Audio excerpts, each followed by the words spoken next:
kanal YouTube Jawa Pos Radar Madura. Kali ini saya kedatangan tamu yang istimewa, kedatangan tamu yang sangat spesial. Beliau adalah Bapak Surotim, saat sekarang menjabat sebagai Dekan Fisip Universitas Trunojoyo Madura gitu Pak. Siap. Mungkin disapa dulu teman-teman pemirsa kanal YouTube Jawa Pos Radar Madura. Salam Mas Guru. Assalamualaikum pemirsa kanal YouTube Jawa Pos Radar Madura. Saya Mas Rocky. Saat sekarang salah satu kabupaten di Madura ini akan menjalani pesta demokrasi 5 tahunan, yaitu Kabupaten Sumeneb. Jika melihat dari kandidat yang akan maju, insya Allah tidak akan lebih dari 2. Karena dukungan dari partai politik sudah mentok, hanya 2 paslon. Hari ini head to head Pak, head to head yang akan memulai kembali kisah 5 tahun yang lalu yang juga head to head. Sekalipun ada peluang untuk jalur independen, tapi sepertinya sulit Pak. Nah, kalau melihat dari peta di terbitan Jawa Pos Radar Madura tanggal 31 Agustus 2020, kalau melihat dari sebaran dukungan partai politik, ini pasangan calon Gus Acim dan Rafikri lebih banyak mendapat dukungan dari partai politik. Partai politik ada 6 partai politik yang sudah resmi mengusung dengan total perolehan kursi 30 kursi di DPRD Sumpah. Sementara untuk pasangan Fauzi dan Eva itu mendapat 20 kursi di DPRD Sumpah. Sebenarnya menurut pengamatan Bapak sebagai akademisi sekaligus pengamat politik, sejauh mana kira-kira pengaruh dari perolehan kursi di DPRD terhadap pasangan calon ini?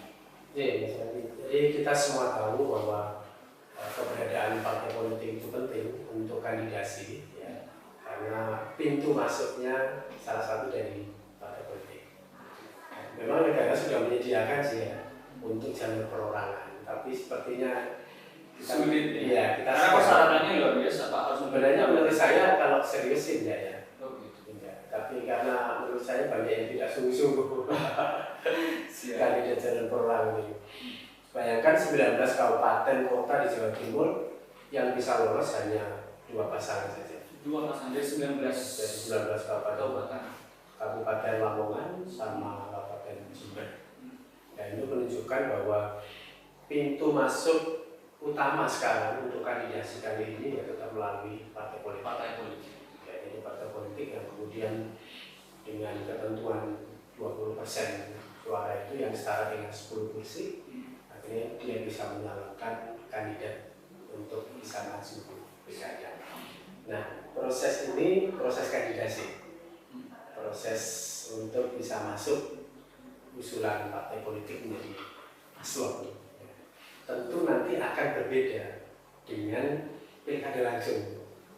Kalau ini nanti urusannya kan mendapatkan rekom partai.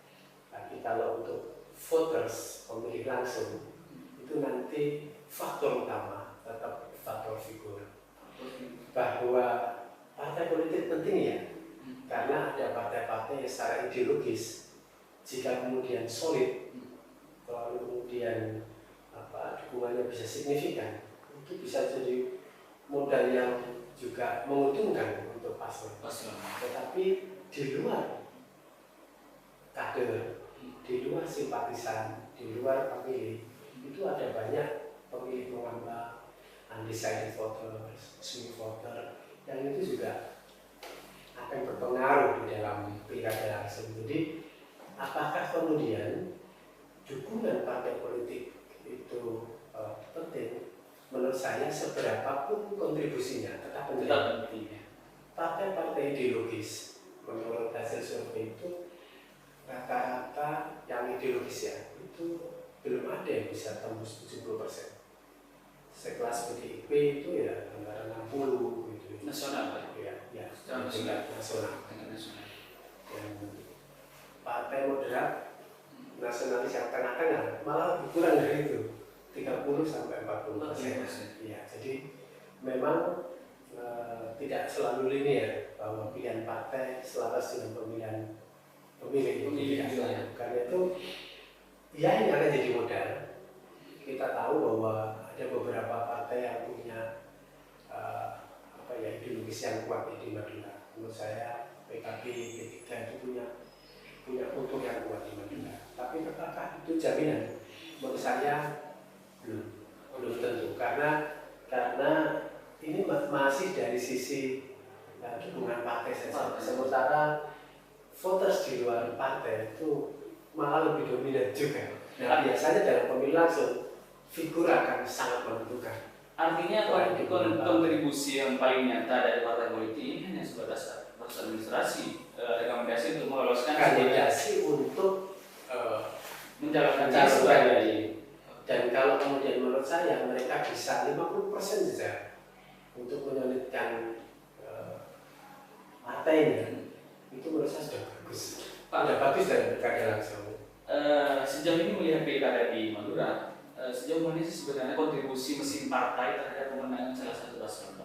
Atau malah jangan-jangan ini menjadi benalu di dalam? Sejauh yang saya amati memang di Madura itu keberadaan partai politik itu sangat tergantung pada patronnya, patron tokoh-tokohnya. Jadi di luar PKB dan P3 menurut saya relatif lebih fleksibel larinya suara itu. Larinya suara itu bisa tergantung dari patron tokohnya mau kemana dia. Saya pikir itu kemudian membuat memang kita harus hati-hati membaca dukungan partai di Madura yang non ideologis itu dengan pergerakan votersnya, pergerakan pemilih Madura. Bahkan kadang-kadang kita juga bisa sering berseloroh ya di nasional itu keberadaan tokoh patron itu kadang-kadang melampaui kekuatan partai politik. Itu dalam konteks Madura ya, sehingga memang selalu menjadi rebutan menurut saya siapakah kandidat-kandidat yang bisa punya relasi kuasa dengan patron-patron atau tokoh-tokoh penting di berbasis agama maupun tokoh-tokoh yang berbasis tokoh masyarakat. Dia kemudian punya peluang untuk bisa mendapat jalur suara yang lebih besar selama ini.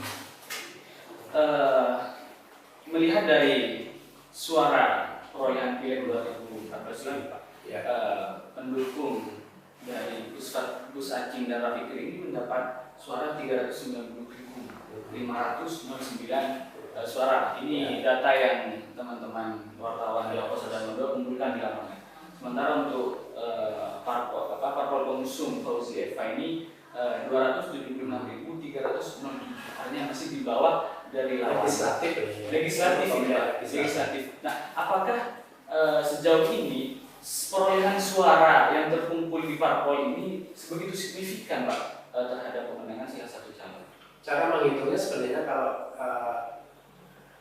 kalau untuk garis besar tidak terlalu detail itu memang agak berbeda.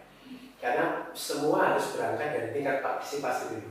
Tingkat partisipasi. Iya, karena kalau partisipasi pileg dan partisipasi pilgub, kalau kita melihat tren data, itu memang lebih tinggi partisipasi pileg. Jadi yang terlibat itu buahnya orangnya. Iya. Sehingga pileg kalau di Sumeneb atau di daerah Madura yang lain itu memang bisa 75, 78, angkanya bisa di atas itu. Bisa di atas 70. Tapi yang partisipasinya masyarakat. Tapi begitu pilgub di mana calonnya hanya 2, 3 begitu, itu bisa dikris agak lumayan jauh. Bahkan kalau kita melihat pilgub Sumeneb 2 tahun terakhir itu mulai dari 63 sampai 55 itu kan ya terus menurun ini. Sehingga kalau kemudian mau sedikit membandingkan, semestinya berangkatnya dari angka partisipasi itu. Karena moderat saja kita ambil ya sudah 60%, 60%. 60% pun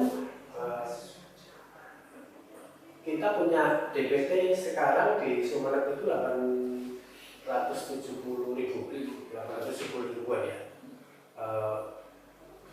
Diasumsikan, nah ini yang faktor kedua selain partisipasi juga golputnya. Golputnya cukup tinggi sudah ya. Tidak Bang Madura dalam konteks pilgub itu golputnya lumayan. Kalau di angka nasional angka golput itu 10 sampai 15%. ya. Tapi di Madura itu bisa lebih tinggi dari itu. Oke, siap. Yang konteks ini ya, sebenarnya karena ada perbedaan juga dengan di Daerah daerah lain, ya. betul. Ya, jadi setelah kemudian tahu tingkat partisipasi yang mungkin angka moderatnya 60%, kedua harus dikurangi dulu dengan golput tadi itu. Ya sudahlah, kita ambil moderat 20% di Madura. Berarti sebenarnya angka partisipasi itu sebenarnya 40% kan? Iya. Ya, itu hitung-hitungan kasar. 40% dari 870 itu berapa? Taruhlah 50%-nya itu kan 400. Jadi pertarungan sesungguhnya nanti itu sebenarnya ada di angka 500 ribu itu ya. Kalau kemudian itu maka siapa saja calon yang bisa 300.000 di Sumeneb, dia punya peluang yang lebih besar. Ya, sebenarnya itu yang untuk kasaran gambaran.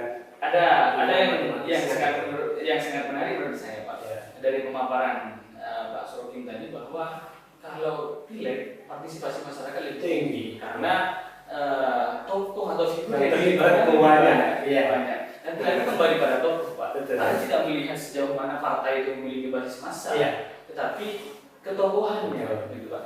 Nah, kalau begitu kira-kira kontribusi partai politik ini tidak terlalu besar terhadap. Ya, angka moderatnya mungkin 30-40% itu. Dan kandidat harus bisa menyolidkan dukungan itu.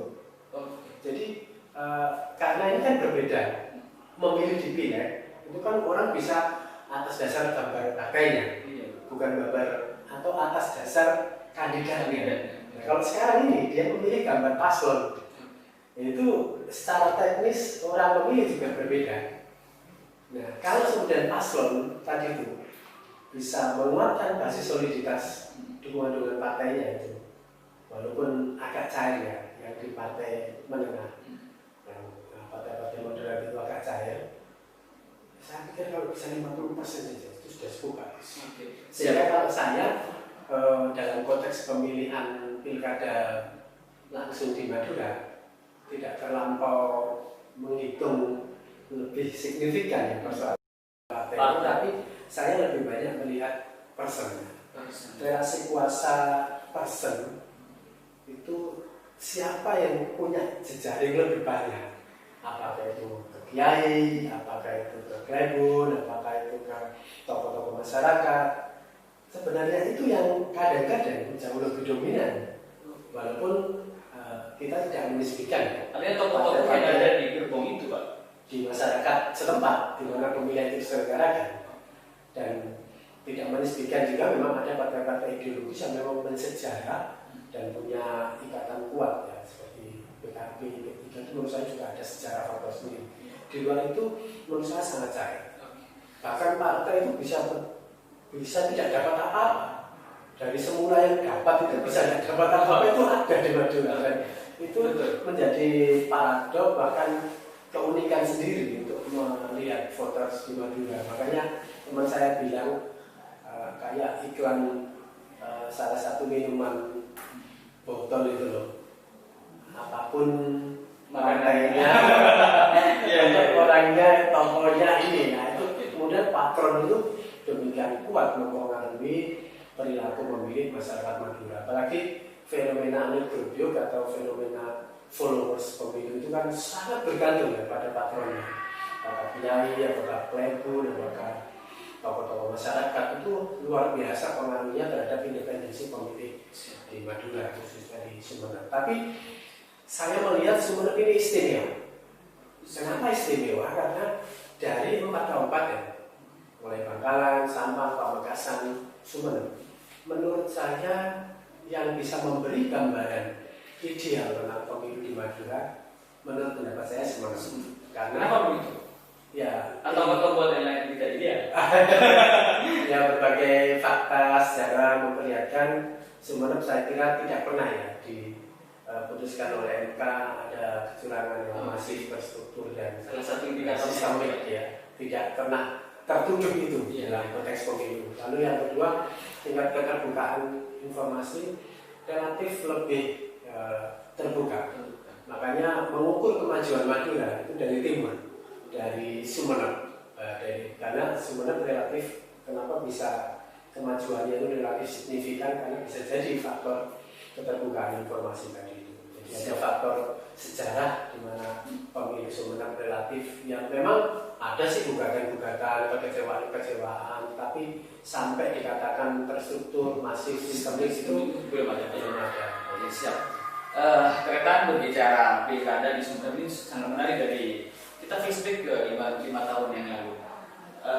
5 tahun yang lalu pertarungan antara pasangan Busro Fauzi waktu itu dan Zainal Abidin dan ZAEVA ini juga dukungan dari partai politik waktu itu sangat timpang. Jadi pasangan ZAEVA itu mendapat dukungan dari 8 partai politik penerima. Dan bedanya akhirnya kan tidak terlalu besar ya, 10 ribuan ya. Betul. Nah, sementara pasangan Busro Fauzi ini hanya mendapat dukungan dari 3 partai politik. Waktu itu ada PDI Perjuangan, ada PKB, dan juga ada Nasdem. Itu unik ya. Nah, 7 partai politik atau 8 partai politik ini ditumbangkan oleh 3 partai politik. Artinya dukungan dari partai politik ini, sebanyak apapun dukungan dari partai politik, belum tentu menjadi jaminan bahwa dia akan menang. Ini fenomenanya apakah karena di Madura ini tidak ada kader militan, tidak ada yang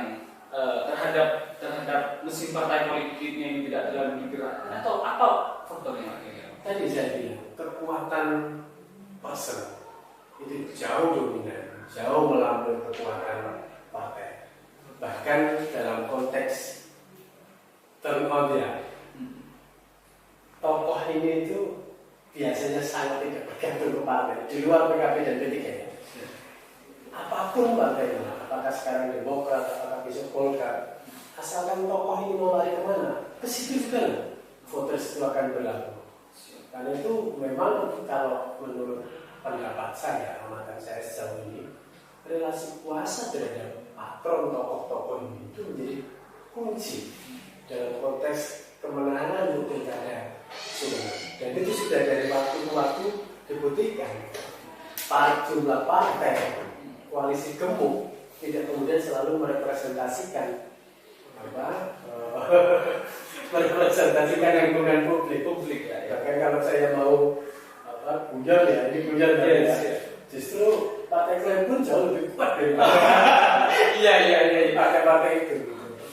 Karena saya bilang gini, ada tantangan yang agak serius menyangkut persoalan pemilu kada di Madura supaya kemudian lebih berintegritas, lebih punya makna. Itu sebenarnya yang patut diwaspadai itu persoalan perbaikan menurut saya. Perbaikan itu masih cukup dominan ada di wilayah Madura, dan itu kalau tidak ada extraordinary pengawasan memang kerap kemudian membuat analisa akademisi seringkali menjadi demikian membingungkan Madura. Coba kita mau punya lagi ya ini.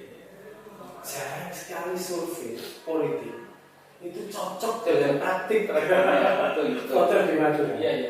Ya itu kan apa kok bisa begitu? Ya karena tadi kekuatan patron itu. Jadi survei itu kan orang berdasarkan pemilih. Nah, tapi kalau pemilih di Madura itu kan kadang-kadang bukan pemilih tapi behind itu. Iya. Itu yang kemudian membuat kita kadang-kadang agak sulit membaca Madura itu seperti apa. Sehingga bukannya saya meniadakan peran partai politik, tidak. Partai politik di Madura sedang mencari formula untuk menguatkan perannya. Bahkan menurut saya tadi yang saya sebut partai-partai ideologis yang punya kultur kuat seperti PKB dan P3, dia sebenarnya bisa menjadi cikal bakal letak pentingnya kekuatan partai politik. Tapi sejauh ini memang harus diakui masih kalah pamor ya dengan tokoh-tokoh patron. Sehingga kemudian siapa nanti sebenarnya yang paling banyak memegang tokoh patron dan bisa membuat aliansi strategis dengan tokoh patron itu, menurut saya itu jauh lebih real untuk bisa menang dalam konteks pilkada. Oke, berbicara patron ini Pak. Ya. kembali lagi ke terbitan Jawa Pos Sadar Madura ternyata pada tanggal 31 Agustus tahun 2020 Jawa Pos Sadar Madura menerbitkan tentang berita pilkada, persiapan pilkada. Di sini sudah dijelaskan grafis, ini berbicara tokohnya Pak, bahwa dua kandidat ini sama-sama memiliki pengalaman yang luar biasa. Kita tahu sendiri bahwa Bapak Ahmad Fauzi saat sekarang masih aktif sebagai Wakil Bupati Sumeneb. Pengalaman di bidang birokrasi beliau luar biasa, pengalaman di luar birokrasi juga luar biasa. Begitu pula dengan Gus Acing atau Pak Fattah Yasin. Pak Fattah Yasin ini beliau seorang birokrat, hampir 30 tahun mengabdi di negara di pemerintahan provinsi Jawa Timur. Nah, berbicara ketokohan ini Pak, dari pengalaman keduanya, kira-kira kelebihan dan kekurangan masing-masing apakah sudah memetakan Pak soalnya mengamati kedua figur ini? Iya, dua-duanya putra daerah. Jadi tidak ada alasan kemudian ini dari luar, ini dari dalam, ya, ada ya. Karena semua putra Sumeneb dan punya background yang juga relatif unik ya. Kalau Pak Fattah Yasin itu memang mulai awal sampai sekarang memang beliau sebagai birokrat karena berkarir di Pemprov Jawa Timur. Kalau ditanya tentang birokrasi mungkin Abu Z beliau sudah di luar kepala ya. Pengalaman beliau untuk koordinasi di level internal birokrasi saya kira tidak bisa kita pertanyakan lagi. Menurut saya sudah relatif lebih dari cukup. Nah, Mas Fauzi yang kemudian sekarang berangkat dari bisnismen ya, masuk partai politik dan kemudian mendapat kesempatan untuk mendampingi Pak Busro dalam pemerintahan dan usianya juga relatif muda, maka ya itu akan menjadi kompetisi yang seru juga menurut saya ya. Ya, sekaligus membuktikan tesis-tesis tadi itu. Apakah dukungan partai politik kali ini bisa meningkat atau tidak?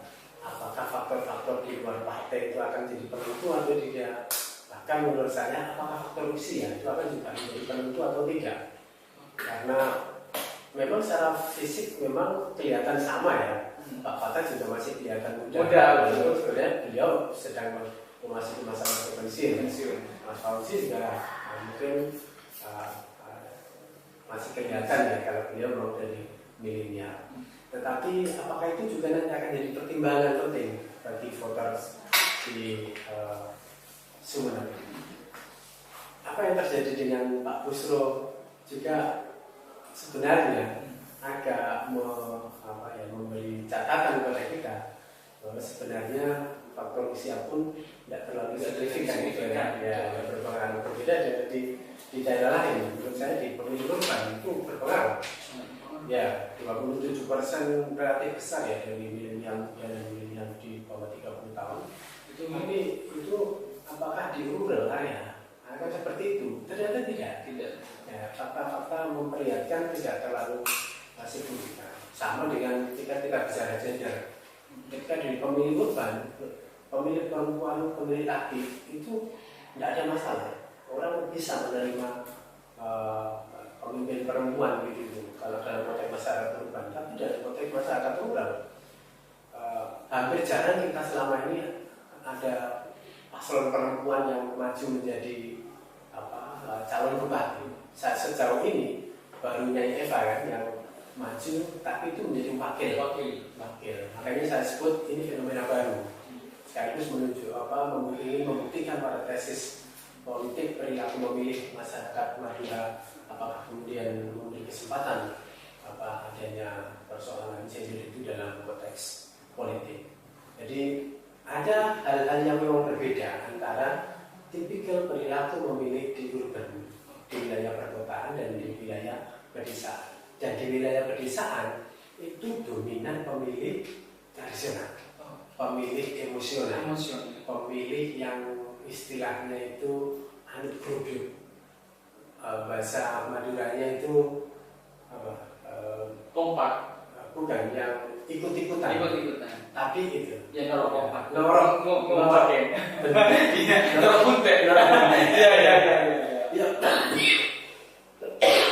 Jadi menurut saya fenomena pemilih norok bunte Ya betul, Norok Kuntet. Itu dominan di pilkada kita.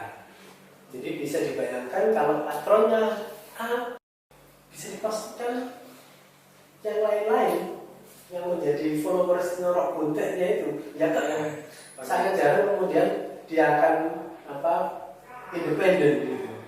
Makanya ini sekali lagi tidak serta-merta apakah mereka kemudian yang punya visi, misi, punya kompetensi, punya kapasitas yang tinggi kemudian otomatis jaminan, tidak selalu, karena akan sangat ditentukan oleh relasi kuasa patron itu.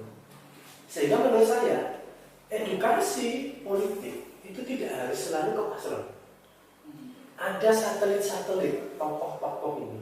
Inilah yang memiliki peran strategis untuk meningkatkan kualitas pemilu di Madura. Oke, siap. Calon bupati keduanya sama-sama memiliki background yang luar biasa. Iya, pengalaman yang luar biasa. Nah, yang tidak kalah menarik juga calon wakil bupati dari masing-masing ini. Iya. Berbicara basis pesantren, keduanya juga pesantren. Di perpolitikan juga beliau berdua pengalaman. Eva pernah menjadi anggota DPRD Sumeneb, Kiai Fikri juga pernah menjadi pengurus partai meskipun di P3 Pak ada. Kami memiliki catatan bahwa beliau pernah ada di P3.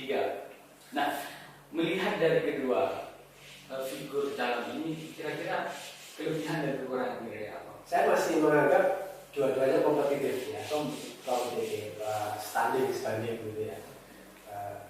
Nyai Eva berkali-kali ya dia ikut kontestasi dan kalau kita lihat di mana Nyai Eva itu bertarung, mesti hasilnya jarak perolehan suaranya dengan yang jadi juga tidak terlalu jauh. Artinya selalu kompetitif. Tapi di satu sisi bahwa keberadaan politisi perempuan Madura itu kan masih kalah kelas ya, karena mungkin terlalu maskulin ya politik di Madura ini, sehingga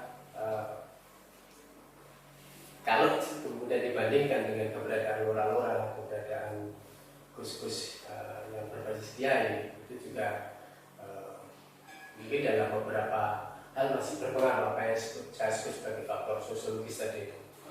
Dan mungkin bisa jadi ini bagian dari introduksi. Menurut saya keberadaannya Eva ini dalam konteks pemilu di Madura ini akan membawa nuansa baru. Walaupun efektivitasnya nanti akan kita lihat lagi seperti apakah keberadaan politisi perempuan dalam konteks politik ya.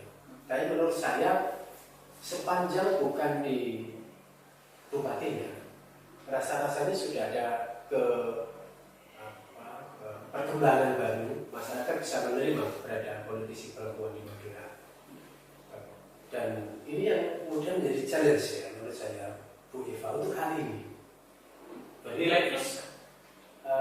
Challenge itu bisa plus minus tapi menurut saya harus membuktikan beliau dengan memanfaatkan mungkin partner ya.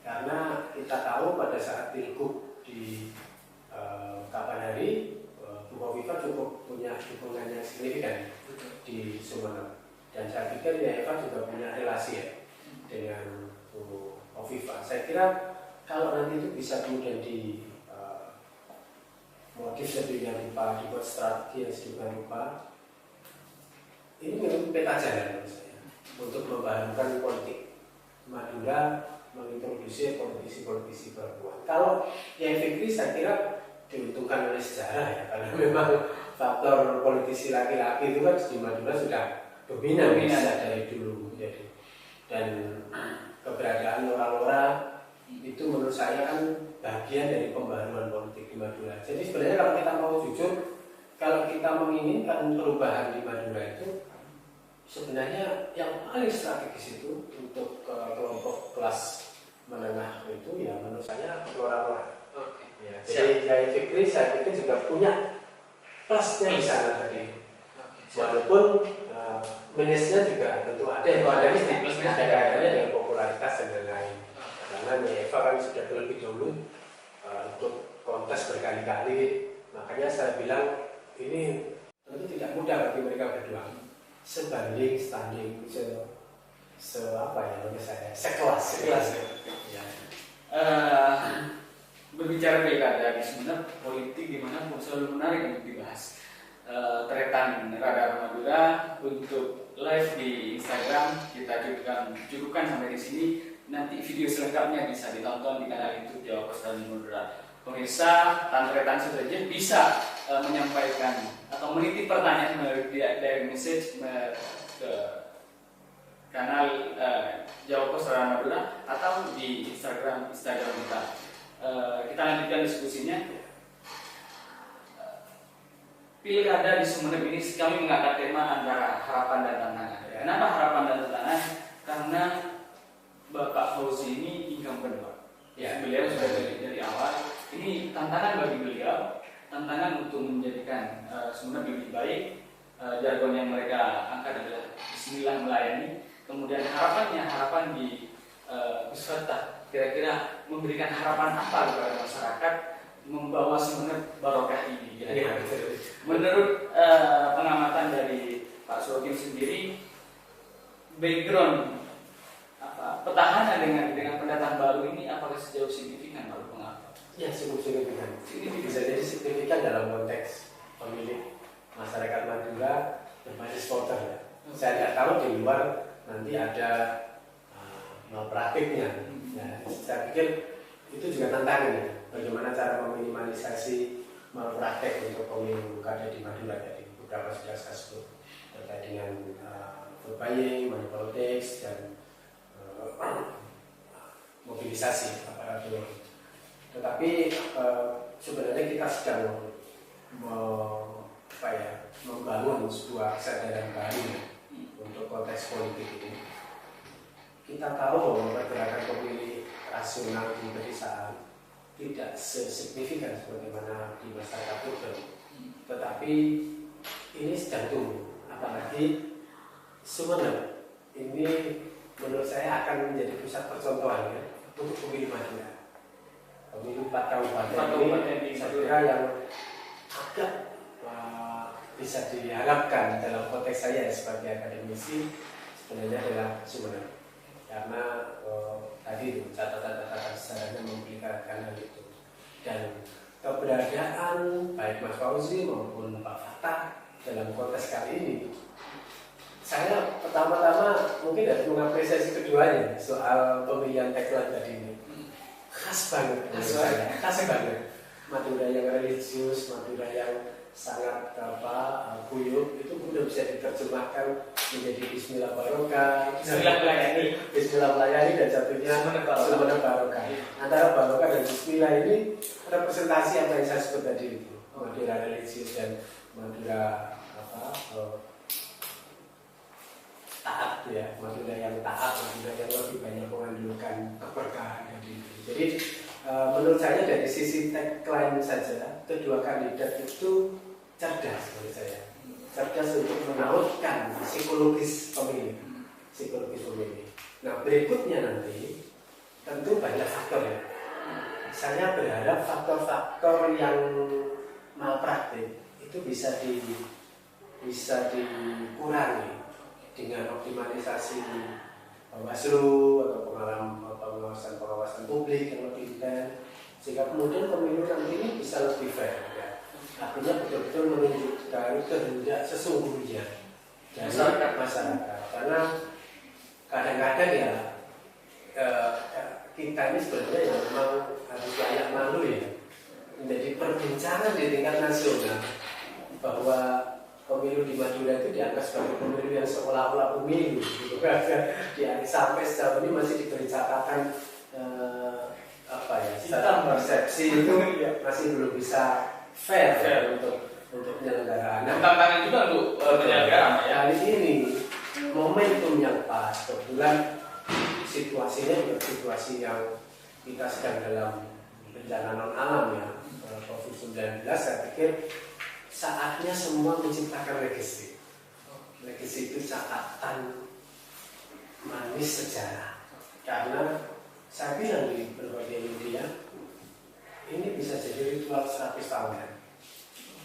Penyelenggara baik KPU maupun Bawaslu kali ini dituntut untuk bisa memiliki legacy pemilu yang baik, karena dia akan dicatat dalam sejarah 100 tahun. 100 tahun ya. Karena pandemi ini belum tentu ada lagi nanti setelah 100 tahun. Nah, mumpung ini pas momentumnya, ayolah ya, bisa nggak kali ini kita betul-betul bisa meminimalisasi berbagai malapraktik itu, dan kemudian bisa menghasilkan pemilu yang betul-betul memang sesuai ekspektasi publik, untuk membongkar persepsi di tingkat nasional atau di regional bahwa pemilu di Madura itu memang betul-betul pemilihan umum yang masuk bebas rahasia.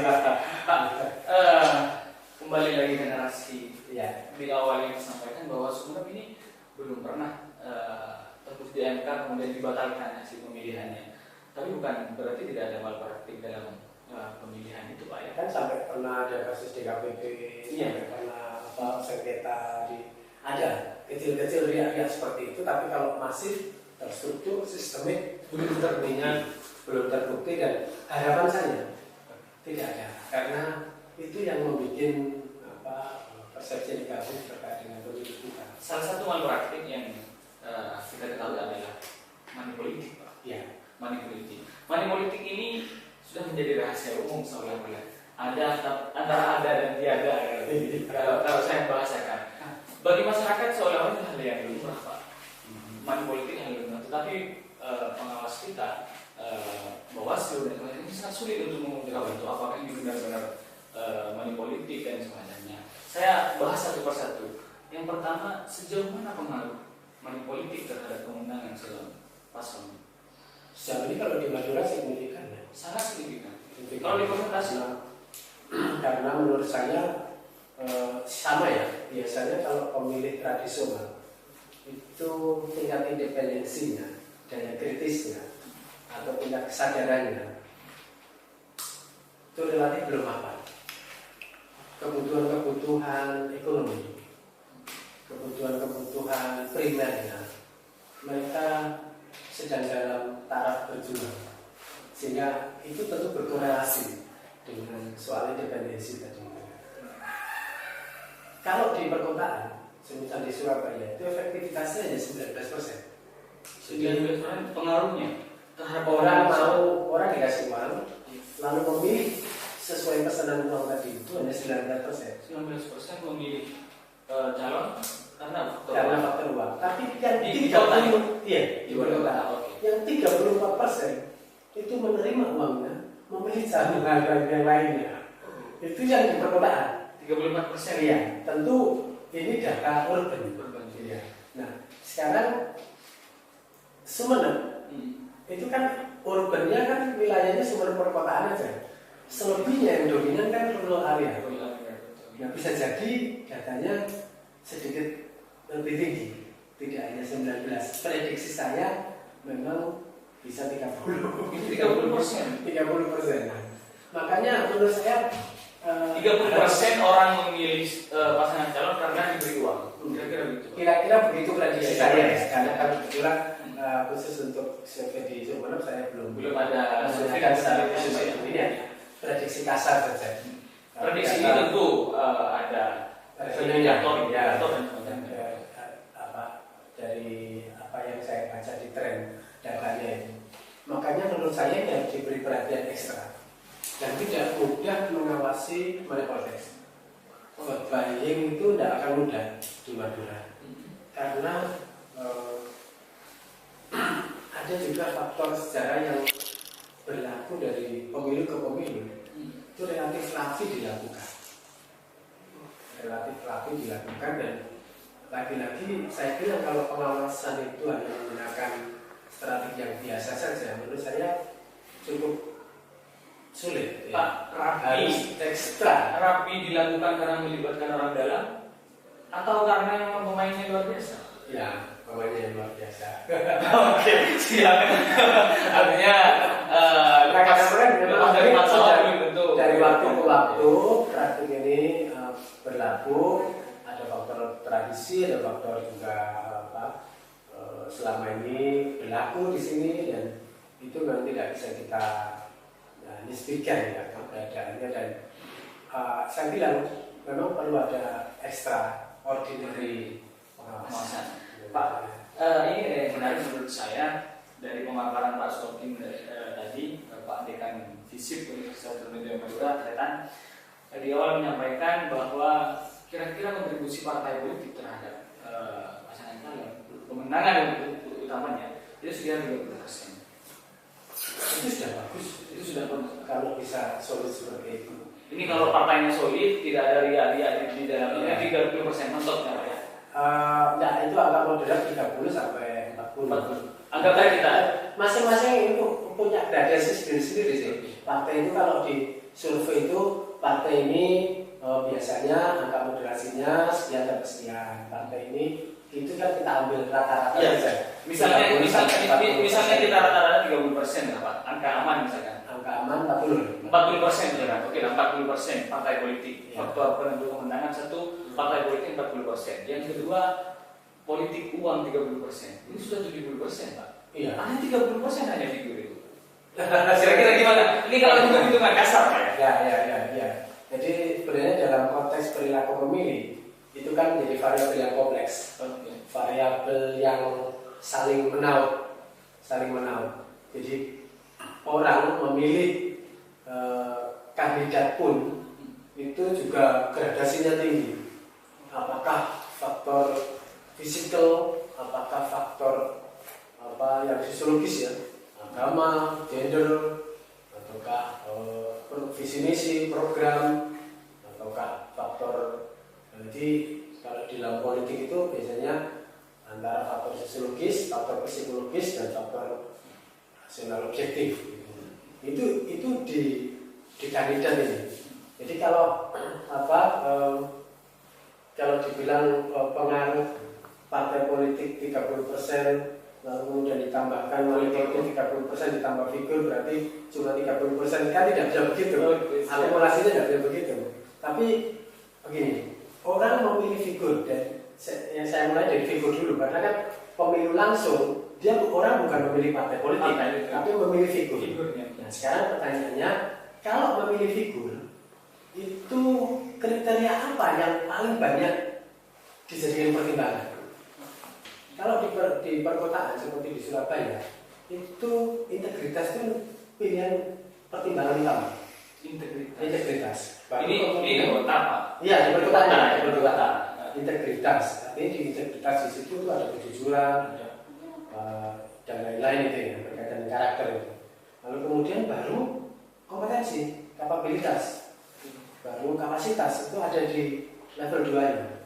Nah, faktor-faktor sosiologis seperti laki-laki, seperti suku, seperti asal, itu tuh menjadi level layer 3-nya. Itu di urban. Nah, kalau di Madura, di pedesaan, ini Madura saya anggap masuk kategori pemilih rural ya, pemilih pedesaan.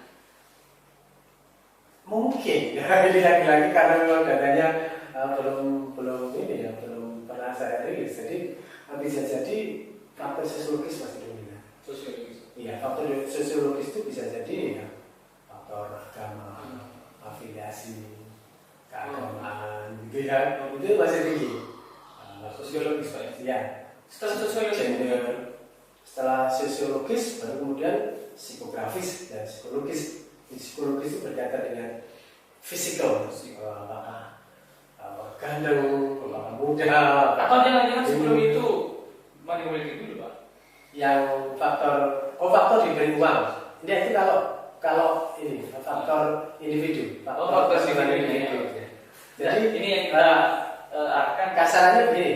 Kalau memilih kandidat di wilayah rural, saya pikir faktor sosiologis ini masih menjadi pertimbangan utama. Baru kemudian nanti psikologis, baru kemudian ada faktor objektif, rasional tadi itu. Nah, sekarang faktor di luar person kandidat. Nah, baru kita bisa membahas tentang malpraktik. Di antaranya salah satu yang mungkin tadi sudah kita diskusikan soal vote buying tadi.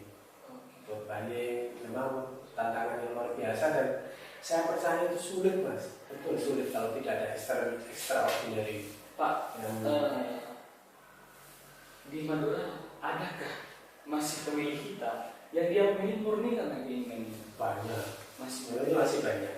tanpa dipengaruhi, artinya sekalipun dia diiming-imingi Ya. uang dan semacamnya dia. Keyakinan saya di wilayah urban Madura sudah mulai tumbuh di perkotaan-perkotaan. Kesadaran politik Pak, ya. Ya, semua perkotaan, tatanan perkotaan, sama perkotaan, pemiskinan perkotaan itu saya kira sudah mulai tumbuh kesadaran itu. Karena kan berkali-kali berpemilu ini, sudah berkali-kali berpemilu. Dan beberapa hasil pemilu bisa kita lihat kan ada tren data yang lebih variatif gitu.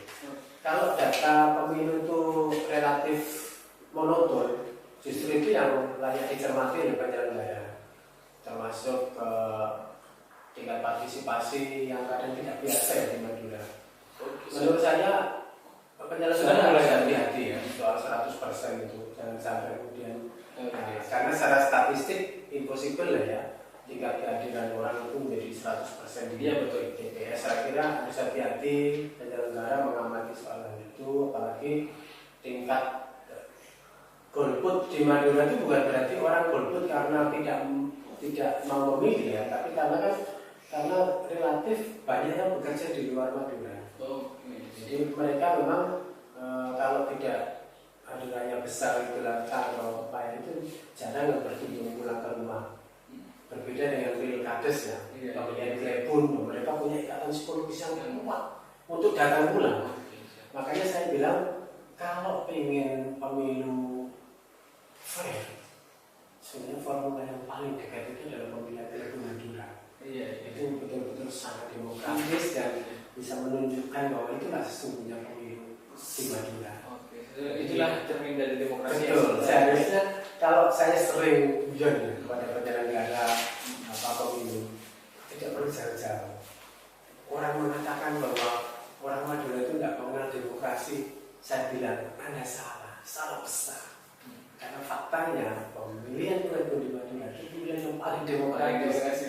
Bahkan orang bisa berada di satu TPS besar, diawasi bersama, dihitung bersama. Makanya kan saya bilang, saya pernah usul ke penyelenggara, bisa nggak itu TPS di wilayah-wilayah yang kira-kira agak rawan itu disatukan saja, sehingga kemudian bisa diawasi bersama. Jadi TPS itu TPS desa, jadi tidak perlu harus TPS kampung gitu ya. Jadi seperti menempel penyelenggaraan pilkades. Jadi seperti itu diadopsi untuk pemilu legislatif atau pemilu kada. Itu nanti akan punya kontribusi yang menurut saya yang kuat untuk memperbaiki sistem penyelenggaraan. Dan tentu saja kultur, kalau kultur memang sulit ya. Kita akan memisbihkan atau menihilkan vote buying di Madura itu menurut saya akan sulit karena faktor patron dan pemilih yang tapi adalah ini yang orang dominan sekali. Tapi kita perlu memberi pesan, menurut saya perlu memberi pesan kepada setiap kontestan. Kali ini kan mereka tidak full 5 tahun ya.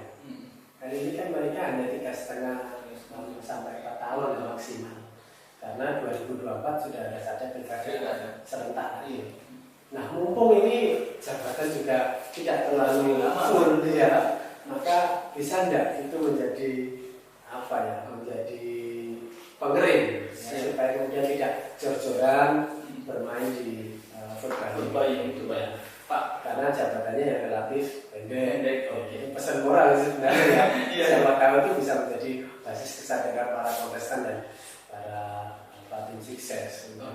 Ini pesan buat tim sukses dan seluruh masyarakat. Mungkin bisa disampaikan kepada kita semuanya karena kita mendapatkan kontes demokrasi ini bisa berlangsung fair, kemudian biaya pemilu yang mahal bisa melahirkan kompetisi yang betul-betul bisa dipercaya publik.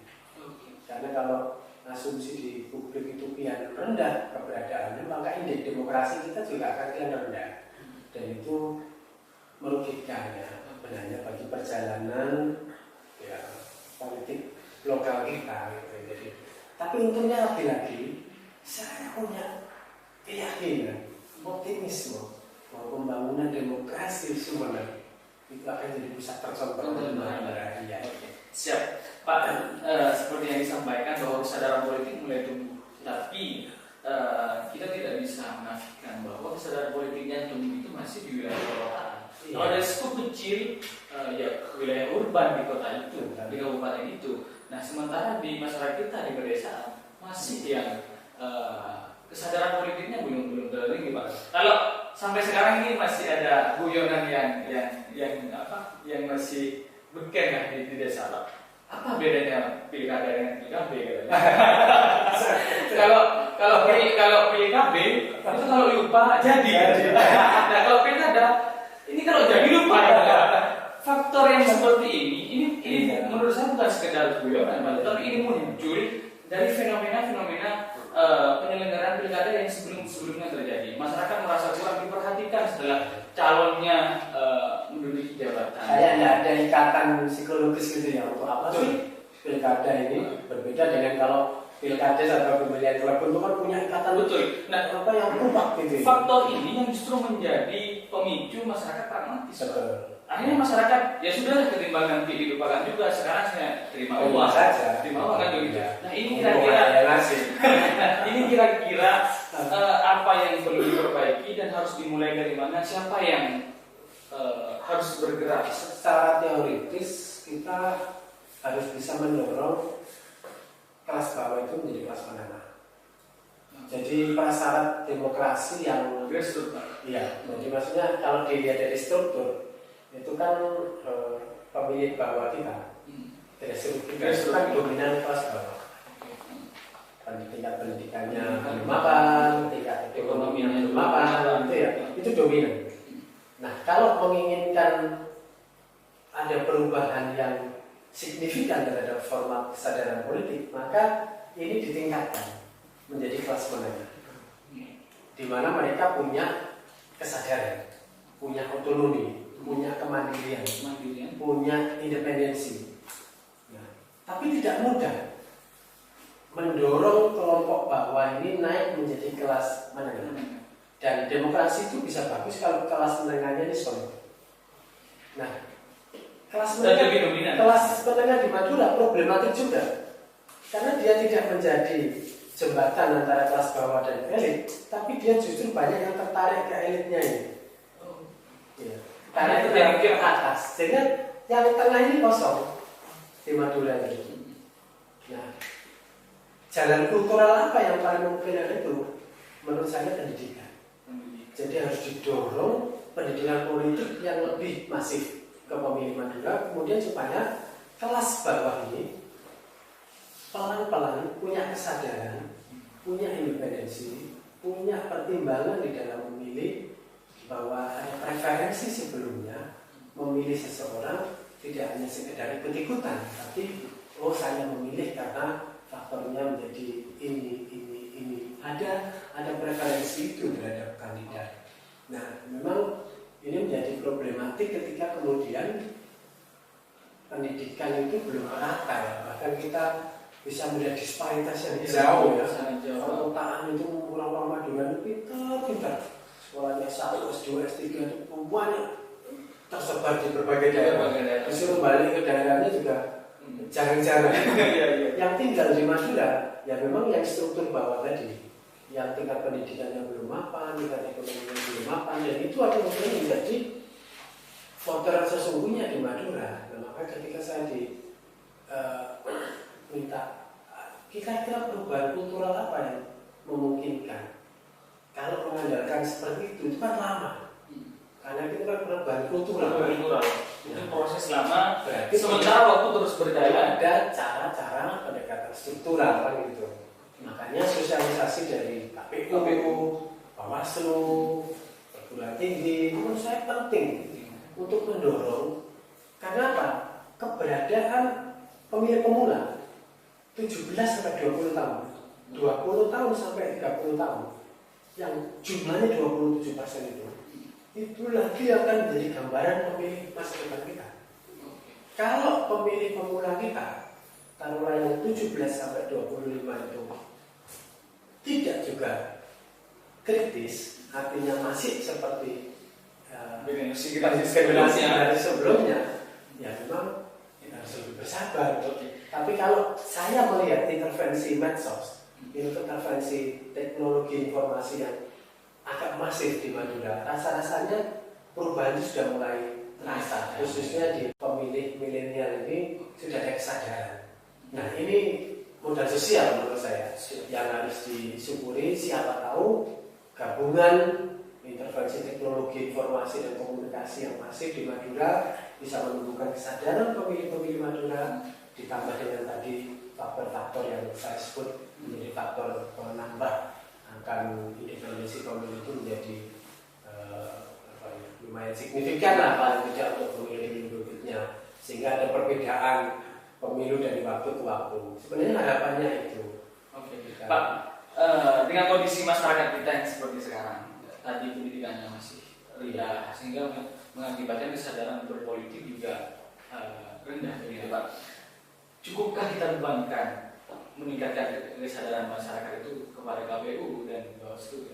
Atau memang ini tanggung jawab semua orang? Karena kalau saya melihat peran serta perguruan tinggi juga masih terlalu masif, gitu Pak. Artinya turun ke masyarakat, turun ke sekolah-sekolah, memberikan pendidikan politik juga tidak terlalu masif. Yang kedua, peran partai politik. Partai politik diberi dana, namanya dana bantuan politik oleh pemerintah. Yang di sana ada nomenklatur harus pendidikan politik. Tetapi fakta di lapangan sampai sekarang belum juga tidak signifikan. Buktinya ada berapa sih dalam setahun partai politik yang datang ke sekolah memberikan pendidikan politik? Atau nggak usah datang ke sekolah karena dilarang datang ke sekolah, atau datang ke kampus dilarang karena partai politik tidak boleh datang ke lembaga pendidikan. Tapi sejauh mana mereka memberikan edukasi politik kepada masyarakat ini kan juga belum terlalu nampak. Kira-kira ini menjadi persoalan yang kompleks dan harus dipecahkan, atau memang ada solusi lain? Ya, saya masih meyakini bahwa intervensi teknologi komunikasi, keberadaan media sosial ini akan bisa mempercepat situasi itu.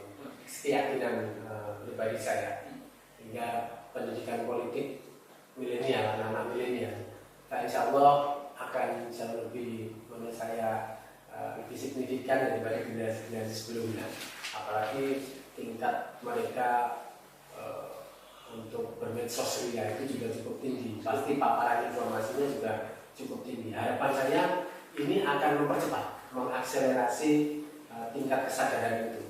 Tapi jangan lupa, ini juga yang penting untuk saya sampaikan. Apatisme anak-anak muda terhadap politik itu juga cukup tinggi. Jadi mereka tidak percaya terhadap sistem politik. Ya, karena anak-anak muda itu kemudian mengambil situasi yang apatis semua. Apa ini? Apa itu jadi tapi itu kritis ya, daya kritis mereka, tapi tidak fungsional untuk demokrasi gitu. Mereka kritis tapi tidak fungsional, artinya mereka apatis. Nah, ini menurut saya kan tantangan. Mengapa kemudian politik itu harus bersih? Itu dalam rangka untuk memberi istilahnya, supaya anak-anak muda itu juga memiliki kesadaran bahwa politik ini tuh pengabdian yang luhur lah, kalau gitu. Dan kebetulan Pak, anak-anak muda ini masih menganggap bahwa politik itu jelek. Iya. Politik itu hanya mainnya orang berkuasa. Iya. Hanya mainnya orang beruang saja. Bukan menguntungkan masyarakat. Padahal kita tuh pengen perubahan yang lebih masif soal itu, sehingga menurut saya tidak hanya kita bebankan kepada KPU, Bawaslu, negara yang ini. Menurut saya harus dibantu. Gimana caranya anak-anak muda yang menjadi gambaran foto kita masa depan itu ya mulai teredukasi, sehingga medsos ini menurut saya penting rasa-rasanya, tidak hanya memanfaatkan pertemuan-pertemuan yang sifatnya terbatas. Bagaimana KPU bisa memproduksi podcast-podcast seperti ini, memproduksi video-video di YouTube yang bisa diakses oleh teman-teman anak muda. Sekarang semua punya kesadaran. Semisal contoh sederhana tadi ya, sampai kapan kelas menengah kita di Madura ini kosong? Itu kalau seandainya kita bisa sampaikan lebih kritis kepada anak muda Madura, mereka kan pasti punya kesadaran. Oh iya tak, kelas Madura kosong. Ini juga yang penting untuk saya sampaikan. Apatisme anak-anak muda terhadap politik itu juga cukup tinggi. Jadi mereka tidak percaya terhadap sistem politik. Ya, sehingga politik anak-anak muda itu kemudian mengambil situasi yang apatis semua. Apa ini? Apa itu jadi Tapi itu kritis ya, gaya kritis mereka tapi tidak fungsional untuk demokrasi gitu. Mereka kritis tapi tidak fungsional, artinya mereka apatis. Nah ini menurut saya kan tantangan. Mengapa kemudian politik itu harus bersih? Itu dalam rangka untuk memberi apa ini istilahnya, supaya anak-anak muda itu juga memiliki kesadaran bahwa politik ini tuh pengabdian yang luhur lah kalau begitu. Dan kebutuhan, Pak. Anak-anak muda ini masih menganggap bahwa politik itu jelek. Iya. Politik itu ini apa? Hanya main-mainnya orang berkuasa. Iya. Hanya main-mainnya orang beruang saja. Betul. Bukan kebutuhan masyarakat. Padahal kita tuh pengen perubahan yang lebih masif soal itu, sehingga menurut saya tidak hanya kita bebankan kepada KPU Bawaslu negara untuk ini. Menurut saya harus dibantu semua pihak. Gimana caranya anak-anak muda yang menjadi gambaran voter kita masa depan itu ya mulai teredukasi ya. Sehingga medsos ini menurut saya penting rasa-rasanya, tidak hanya memanfaatkan pertemuan-pertemuan yang sifatnya terbatas, dan bagaimana KPU bisa memproduksi podcast-podcast seperti ini, memproduksi video-video di YouTube yang bisa diakses oleh teman-teman anak muda. Sekarang kan semua punya kesadaran. Semisal contoh sederhana tadinya, sampai kapan kelas menengah kita di Madura ini kosong? Itu kalau seandainya kita bisa sampaikan lebih kritis kepada anak-anak muda Madura, mereka kan pasti punya kesadaran. Oh iya, kelas Madura kosong. Karena apa? Kalau kelas Madura ini, kelas menengah Madura ini kosong, maka check and balances itu tidak berjalan. Sehingga kemudian elit itu seolah-olah tidak ada yang mengontrol. Sehingga kemudian tingkat korup, tingkat malpraktik dan lain-lain itu relatif lebih tinggi. Sehingga kemudian rugi kalau kemudian kelas menengah Madura ini tidak terkonsolidasi. Dan saya punya harapan kelas menengah Madura kritis itu diisi oleh anak-anak 27% tadi. Siap. Terima kasih pemaparan yang luar biasa, pemaparan yang sangat bermanfaat insya Allah bagi masyarakat kita, masyarakat Madura. Sebenarnya pada waktunya yang sebentar lagi akan menggelar pesta demokrasi. Semoga benar-benar pesta, namanya juga pesta. Ya. Semua yang harus merasakan gembira. Dalam situasi pandemi COVID tetap harus memperhatikan protokol kesehatan, tetap harus disiplin dan tidak boleh abai. Dan jangan lupa kalau kemarin tidak ada pandemi COVID saja, tingkat partisipasinya baru di angka 55 itu, dan sebelumnya tahun 60 sekian. Menurut saya jangan turun dari 50 lah. Oke, siap. Ya. Bagian dari harapan, Pak ya? Ya, harapan. Semoga KPU, semoga Bawaslu, semoga semua supporting system bisa betul-betul mencermati angka ini. Kenapa pilgub ini kok terus pemilihan bupati ini partisipasinya menurun terus? Sehingga tugas kita bersama untuk ya siapa tahu dengan memang situasinya COVID kesedih kita, tapi siapa tahu dengan COVID ini akan muncul pemimpin yang bisa menyelesaikan berbagai persoalan beragam termasuk di dalamnya COVID itu. Nah, sehingga kemudian kita bisa menyontoh masyarakat Korea. Korea dalam sejarah pemilu tidak pernah tembus di atas angka 70, tapi ada COVID malah naik partisipasinya. Nah, harapan saya kita harus bisa meyakinkan pada publik bahwa pemilu kali ini penting untuk memilih pemimpin-pemimpin yang bisa. Apa katanya yang lagi video lagi viral, Mak Tejo, Bu Tejo, siap. Pak, closing statement Pak, edukasi bagi masyarakat Madura, masyarakat Sumedang pada umumnya, kaum milenial dan kepada kedua tim pemenangan dalam dan pasca. Pertama-tama untuk penyelenggara, apakah KPU, apakah Bawaslu, ciptakan legacy, ciptakan peninggalan sejarah yang betul-betul akan dicatat manis oleh tinta sejarah. Karena ini ritual 100 tahunan yang belum tentu konteks bencana non alam ini akan datang. Karena itu bersungguh-sungguhlah, jangan bermain-main, khususnya penyelenggara ya, KPU Bawaslu. Betul-betul dedikasikan semua ikhtiar itu untuk menciptakan legacy positif. Jadi jangan sampai 100 tahun lagi sejarah mencatat ketidakberhasilan atau kegagalan. tetapi ciptakanlah legacy keberhasilan. Itu untuk penyelenggara, untuk kandidat, tim sukses.